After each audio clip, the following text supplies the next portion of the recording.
What's up, gamers? This is Proto, and welcome to another episode of Like or Dislike, where we look at some of the latest games that come out. I do a review on it, telling you the good and bad about it if you're thinking about getting a game, talk a little bit about the story, and just show you some gameplay all at the same time. And today we are looking at Project Wingman. Now, Project Wingman is an aircraft dogfighting game. It can either be played as a sim or like an arcade game. And if you like Ace Combat 7 and other arcade games like that, or you like any type of aircraft games, this might catch your eye. Now, you have a campaign mode and a conquest mode to play in. In the campaign, it's set in an alternate timeline where an event called the Calamity that changes the Earth, causing earthquakes, violent storms, and more around the planet, which makes old governments fall and new ones are created to replace them. Now, in the midst of all this, you play as a mercenary pilot for a group doing work for the new governments, when your group takes on a contract for a country that's trying to stop from being invaded by the new superpower country of this world called the Federation. Now, you have 24 missions to complete in the campaign, ranging from solo missions to defense missions, uncovering secrets, and so much more. And they definitely try to change up the variety of it. Like I said, you'll have some solo missions where it's just you.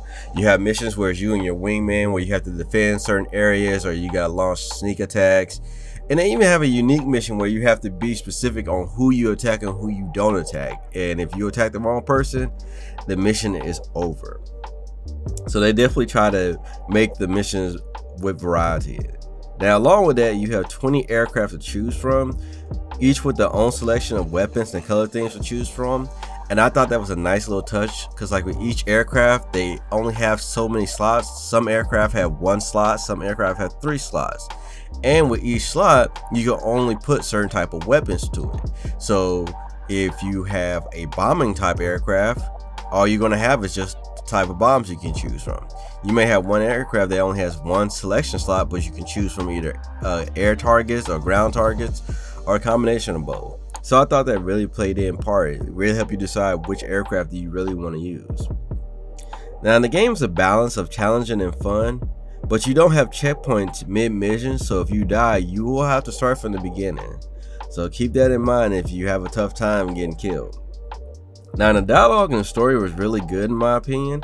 I just wish they would have took more time to get in depth with the characters. As you play through the campaign, you really want to start getting to know about these characters, their story, and what's going on. And it's like they open the door about it, but they don't go more in depth on it. And I wish they would have, because it would have been great character development for you to be more concerned and worried about your fellow wingmen.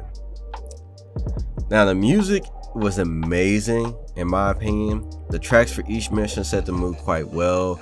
You had tracks that were very fast and upbeat, some that was low, some that had great tempo, and I really thought that each track fit the missions very well. There's literally a different track for each mission. It's not really a repeat of it, so kudos to that. Now, after you complete the campaign, you have a conquest mode where you take over territories for resources and fighting waves of enemies that get stronger as you progress. Now, you can use the resources that you collect to recruit wingmen and other support aircraft, along with better aircraft to fight in. And pretty much you can use, like I said, use the resources to buy the aircraft that you use in the campaign, and you're just going from territory to territory. It's kind of like an endless wave type thing, but they definitely get stronger as you progress, because as you progress more, your alert gets higher, so they start sending better pilots, better aircraft against you. So it really makes you think about where you want to put your resources in. Now, graphic wise, the game looks very good.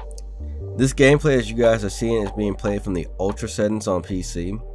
The explosions look great, especially when you explode an aircraft right in front of you or behind you and you bank away from it. The detail on the aircrafts are really good. The world has decent detail. Now, keep in mind, you're not going to see every little graphical detail on the ground, but coming from the sky, it looks amazing. The world, like I said, it's very decent. You can see it from the water going across the ocean to going over cities to going over a countryside. It's very nice. And the effects that happen on your aircraft is nice.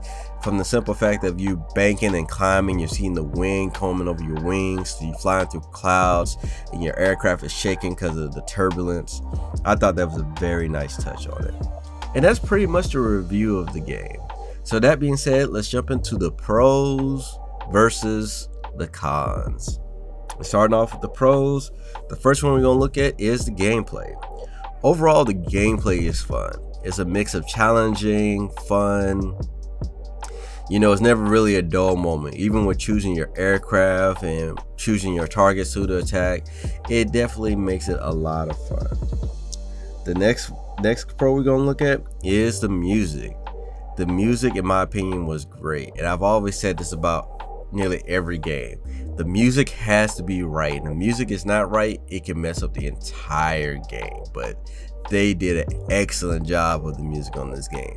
I will probably be listening to this soundtrack outside of this game a lot because I really enjoy the music of this. And the last pro we're going to look at is the story. I thought the story was very good. Like I said, my only pet peeve was that I wish the characters that they talked about in it, you got more in depth. You got to understand their reasons, like why they became mercenaries or why they was fighting for the Federation. I wish they would have took more time to get in depth on that. But that's just my opinion. I'm a story person. So with the pros done, let's take a look at the cons.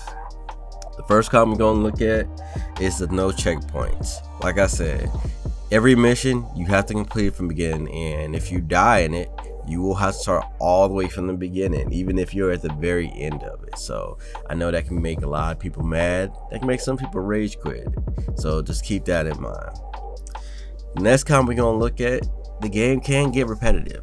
At the end of the day, you're fighting aircraft, you're fighting ground targets, and it's still pretty much the same thing. You're still fighting the same aircraft, you're still fighting the same ground targets.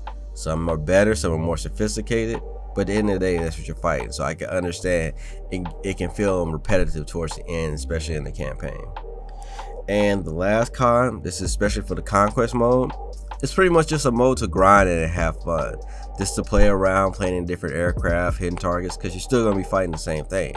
It's just in Conquest mode, as you get better in it, you progress more, they get stronger, they get better at it. But otherwise, it's still a grind. So keep that in mind. And that's pretty much the pros and cons of the game. Overall, I love this game. As you can see, it took me a long time to complete this one because I was enjoying every minute of it. But if you like Ace Combat 7, if you like any type of dogfighting games, I highly recommend you taking a look at this game, because the game's not even full price. So it's actually half of the price of a full price game. So that's actually another pro that could have been mentioned on it, but I'm letting you guys know now. But let me know how you guys feel about it. If you guys got it, let me know what you like and don't like about it. And if you're thinking about getting it, let me know if this helped you out or not. If you enjoyed the video, make sure to hit that like button. Lets me know you guys enjoy reviews like this, and I'll try to review more games. If you haven't already subscribed, make sure to hit that subscribe button. I talk about stuff going on in the gaming and tech world. I do reviews on some of the latest gaming tech that's out. I do top 10 new games coming out every month and so much more. Make sure to follow me on social media pages so you can keep up to date what's going on, or if you want to reach out to me. I love talking about gaming, so don't be afraid to hit me up. Catch me streaming on Twitch. I stream every Monday, Wednesday, and Saturday, playing a variety of games. So if you're looking for something to play, want to sit back and chat with me, real time, that's where I'll be. But this is Proto, and I'll catch you guys in the next video.